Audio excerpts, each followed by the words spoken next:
নমস্কার, আমার আরও একটি নতুন ভিডিওতে সবাইকে স্বাগত জানাই। এই দিনটা ছিল আমরা যখন পুজোর পর ছুটি কাটিয়ে বাড়ি ফিরে এসেছিলাম, ঠিক তার পরের দিন। আর দেখুন, গাছগুলোকে তো রেখে গেছিলাম প্রকৃতির ভরসায়, তো সে বৃষ্টি দিয়ে ভালোভাবেই বাঁচিয়ে রেখেছে আমার এই গাছগুলোকে। আর এখানে একটা ফুল ফুটেছে, তো সেটাকে আমি পেরে নিচ্ছি। আর সাথে আমার প্রিয়, আমার বাড়ির সামনে যে গাছটা ছিল এই হলুদ ফুলের, তো সেটা থেকেও আমি কিছুটা ফুল পেরে নিয়েছি। সকাল সকাল এই ভিডিওটা করছি, মনটা একটু খারাপই বটে, কারণ এই বাড়িটা ছেড়ে এখন আমাদের অন্য একটা জায়গায় চলে যেতে হবে, সেই জন্য।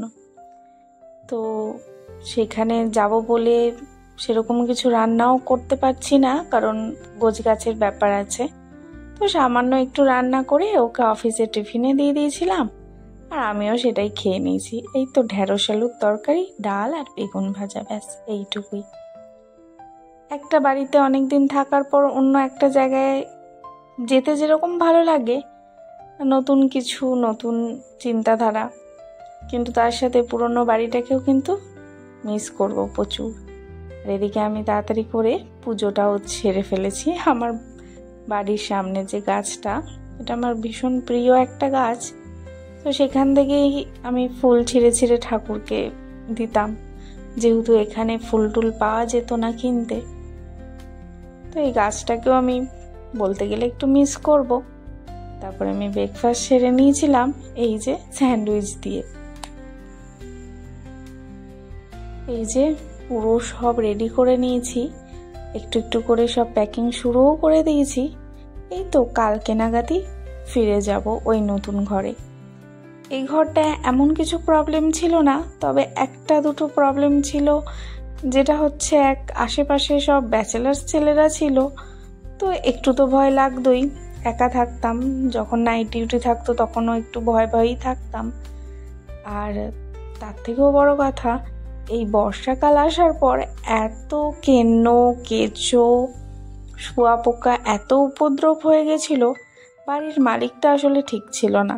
সে যদি ঠিক থাকতো তাহলে বাড়িটা মেনটেনেন্স করলে ভালোভাবে থাকা যেত, তো সেটাও একটা প্রবলেম ছিল। আর এই যে দেখুন, আমার ঘরের মধ্যে এরা প্রায়ই ঢুকে পড়তো, তো সেদিন একদম পুরোপুরি ঘরে ঢুকে পড়েছে। এদেরকে যে খেতে দিতাম, এরাও আর খাবার পাবে না, সেটার জন্য একটু মনটা খারাপ হচ্ছে। কিন্তু কয়েকটা দিনের অভ্যেস, কি করব, আর চলে তো যেতেই হবে অন্য জায়গায়।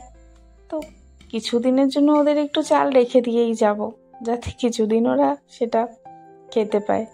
আর এদিকে সন্ধেবেলা বর ফিরে আসার পর একটু পপকর্ন করে নিয়েছি, আর ও নিয়ে এসেছিল একটু চিকেন বার্গার।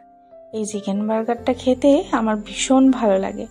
আমি জানি না KFC ডোমিনোসে কেমন, বাট আমাদের এখানে একটা রেস্টুরেন্ট আছে, সেখানে বানায় এটা, আমার তো দুর্দান্ত লাগে। এটা হচ্ছে পরের দিন সকালবেলা।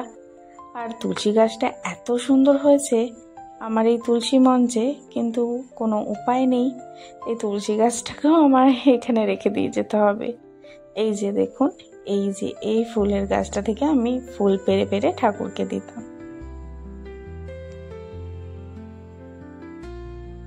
তো সেদিনকে সকালে ব্রেকফাস্ট নিয়ে চলে এসেছিলাম একটু ইডলি, ধোসা, সাম্বার, কারণ রান্না বান্না তো খুব একটা বেশি করে উঠতে পারবো না, কারণ প্রচণ্ড কাজের চাপ আছে, সব কিছু গুছিয়ে ঠিকঠাক করে নিয়ে যেতে হবে, সেই জন্য। তো কারা কারা ইডলি বা ধোসা, সাম্বার খেতে ভালোবাসো কমেন্ট করে কিন্তু জানিও। আমি এখন বলতে গেলে প্রায়ই ব্রেকফাস্টে এই ধোসা খেয়ে থাকি। ইডলিটা খুব একটা পছন্দ হয় না, আর ধোসাটা আমার বেশ ভালোই লাগে খেতে। এই যেই দোকান থেকে নিয়েছি ইডলিটা, ঠিক তার পাশে একটা দোকান ছিল যেখানে ইডলির সাথে ঘুগনি সার্ভ করতো, সাম্বার কিন্তু দিত না, হয়তো বা দিত, আমরা নিতাম না। তো এখন দেখছি এই দোকানটাতেও ঘুগনিটা সার্ভ করছে, কিন্তু এই দোকানটায় ওই দোকানের মতো সেই ঘুগনির স্বাদটা কিন্তু পাইনি আমি। তো যাই হোক, এই তো সাম্বার, নারকেলের চাটনি আর ঘুগনি দিয়ে মোটামুটি সবগুলো দিয়েছে। আর এই যে আমার বাড়ির বর্তমান অবস্থা, যদিও আজকে ছেড়ে এই বাড়িটাকে চলে যাব, একটু তো দুঃখ হচ্ছেই। তার সাথে দুঃখ হচ্ছে এই গাছটার জন্য। গাছটা আমার ভীষণ প্রিয় ছিল। এই গাছে যখন বসন্তের সময় ফুল ফুটতো, আমি যখনই বাইরে বেরোতাম তখনই এর দিকে চেয়ে যেন মুগ্ধ হয়ে তাকিয়ে থাকতাম।